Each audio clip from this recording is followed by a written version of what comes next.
Magandang umaga sa ating lahat. Narito ang update ukol sa minomonitor natin na sama ng panahon na si Severe Tropical Storm Nika.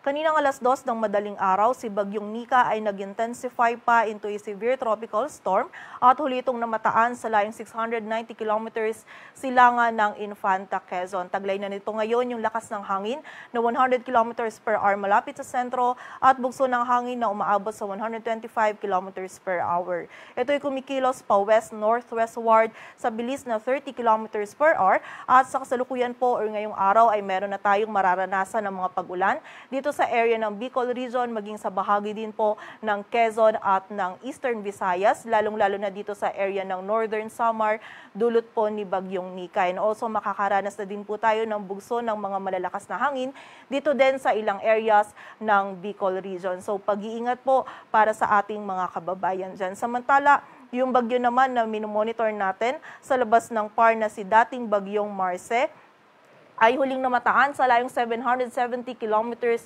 west ng Lawag City, Ilocos Norte. At wala na po itong direct effect sa anumang bahagi ng ating bansa. Samantala, yung isa pa namang low pressure area na minomonitor natin sa labas ng ating area of responsibility ay huling namataan sa layong 2,365 kilometers silangan ng northeastern Mindanao. Mataas po yung tsansa nito na maging bagyo within the next 24 hours at posible po itong pumasok sa loob ng ating area of responsibility by Tuesday early morning. And nakikita po natin na tatahakin po nito or patungo po ito dito din sa area ng Cagayan Valley. Ngunit mataas po yung uncertainty natin dito sa LPA na ito. So continuous monitoring tayo and patuloy na magantabay sa updates na ipapalabas ng Pag-asa. At para nga po dito sa latest forecast track analysis ni Bagyong Nika, generally si Bagyong Nika ay kikilos west-northwestward throughout po yan ng ating forecast period. At ngayong araw ay patuloy nga po ito mag-intensify pa into a typhoon category and magla-landfall po ito bukas naman ng hapon o gabi dito sa Isabela or Aurora area. And then by tomorrow afternoon po or bukas ng hapon onwards, tatahakin na po nito ang area or kalupaan ng Northern Central Luzon area hanggang Tuesday po yan ng early morning. At muli po, sa kasalukuyan niya is nag-undergo ng rapid intensification itong si Bagyong Nika at ngayong araw ay posible po itong mag-intensify pa into a typhoon category. Ay nakikita po natin na maaari nitong ma-reach yung peak intensity nito bago po ito mag-landfall dito sa may Isabela or sa may Aurora area. And habang nga pong tinatahak nito yung kalupaan ng Northern Central Luzon area, is nakikita po natin na bahagya itong hihina or magwi-weaken ito into a severe tropical storm. Ngunit bagamat po hihina ito into a severe tropical storm is meron pa rin po itong malalakas na hangin and also na mga malalakas na pagulan na idudulot po dito sa malaking bahagi ng Luzon habang tinatahak po nito itong landmass ng Luzon by Monday po yan hanggang Tuesday early morning. And muli po, bibigyan din lang po natin na hindi lang po yung landfall point natin or yung area kung saan magla-landfall yung maaapektuhan po ni Bagyong Nika. So ina-expect po natin dahil nga yung si Bagyong Nika ay malaki po yung cloudiness po na dulot na dala ng bagyo, is ina-expect po natin ngayong araw pa lang meron tayong mararanasan na bugso ng mga malalakas na hangin and also ng mga pag-ulan dito sa may silangan ng Southern Luzon and also dito din po sa area ng Eastern Visayas. And habang papalapit nga po si Bagyong Nika, by tomorrow po ng Lunes hanggang kung saan ito naman po ay magla-landfall dito sa Isabela or Aurora area and then tatahakin nito or tatawid ito dito sa landmass and lalabas po ito ng landmass naman by Tuesday early morning. And expect po natin ito pong Monday hanggang bukas po ng early morning,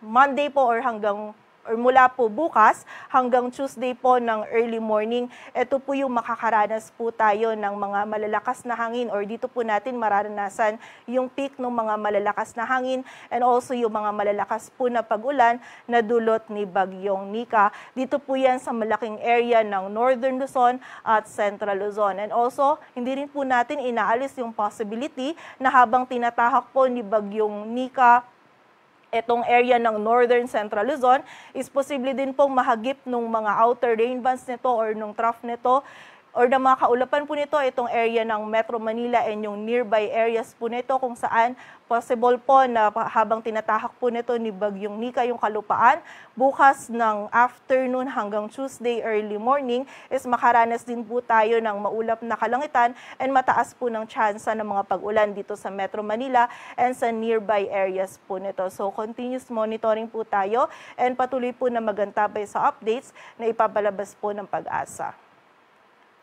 At sa kasalukuyan nga po, meron tayong nakataas na wind signal number 2 sa southeastern portion ng Isabela maging sa northern portion ng Aurora. Samantala, wind signal number 1 naman po sa southern portion ng Cagayan, rest of Isabela, Quirino, Nueva Vizcaya, southeastern portion ng Kalinga, sa eastern portion ng Mountain Province, Ifugao sa eastern portion ng Pangasinan, rest of Aurora, Nueva Ecija, sa northeastern portion ng Pampanga, sa northern and eastern portions ng Bulacan, sa eastern portion ng Quezon, kasama na po dyan yung Polillo Islands, Camarines Norte, Camarines Sur, sa Catanduanes, maging sa northeastern portion po ng Albay, kung saan yung mga areas na nabanggit po natin is makakaranas po ng mga malalakas na hangin na dulot ni Bagyong Nika. So muli po ngayong araw pa lang, meron ng mararanasan na bugso ng mga malalakas na hangin dito po sa silangan ng Southern Luzon. And nakita nga po natin ang highest wind signal na maaari po nating itaas during ng paglagi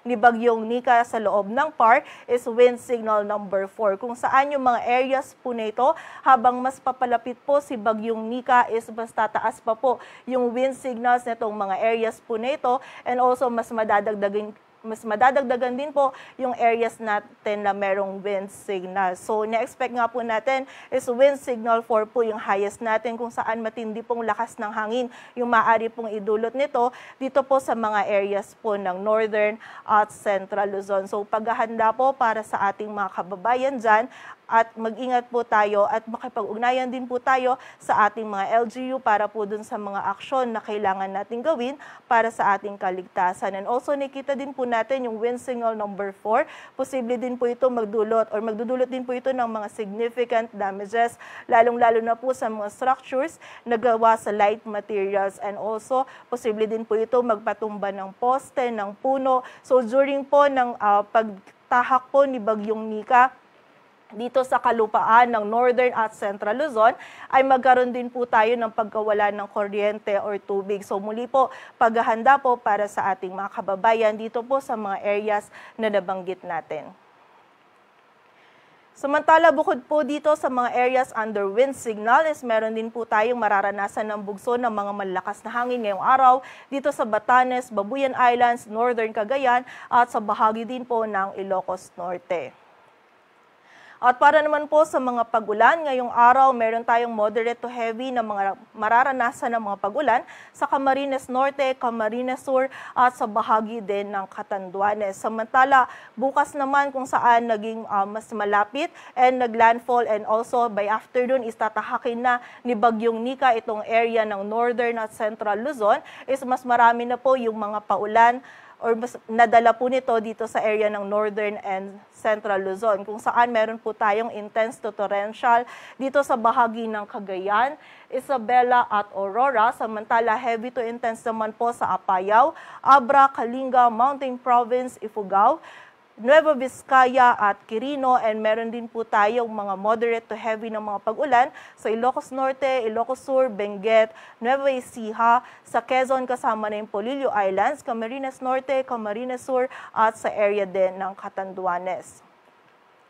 Samantala, by Tuesday naman po, mostly ito ay by Tuesday early morning, ay meron pa rin po tayong mararanasan ng mga heavy to intense sa Ilocos Norte, Apayao, Abra, Ilocos Sur, Kalinga, Mountain Province, Ifugao. And also meron din po tayong mga moderate to heavy sa Cagayan, Isabela, Nueva Vizcaya, Quirino, La Union, Benguet, Pangasinan, sa bahagi din ng Nueva Ecija at Aurora. So pag-iingat po para sa ating mga kababayan sa mataas na banta ng mga pagbaha at pagguho ng lupa. And also, nakikita nga po natin Yung peak po na mararanasan natin yung mga malalakas na pag-ulan na dulot ni Bagyong Nika is by Monday afternoon hanggang Tuesday early morning po. So ina-expect natin na yung mga tuloy-tuloy na malalakas po na pag-ulan na ito ay magdudulot po ng mga pagbaha sa malaking area po, and also nakikita din po natin yung mga malapit po sa sapa, ilog or sa mga paanan ng bundok is prone din po sa mga flash floods. And mapapansin natin yung mga areas natin na makakaranas din ng mga pag-ulan dulot ni Bagyong Nika. Ito din po yung mga areas na nakaranas ng mga nakaraang bagyo na mga pag-ulan. So mostly po hindi pa ganun nakaka-recover yung mga areas na ito at posibleng saturated pa po yung lupa nila. So pag-iingat pa rin po sa banta ng mga pagguho ng lupa. And also makipag-ugnayan po tayo dun sa ating mga LGU para mas ma-assess po natin yung ating mga lugar at magkaroon po tayo ng aksyon para po sa ating mga kaligtasan.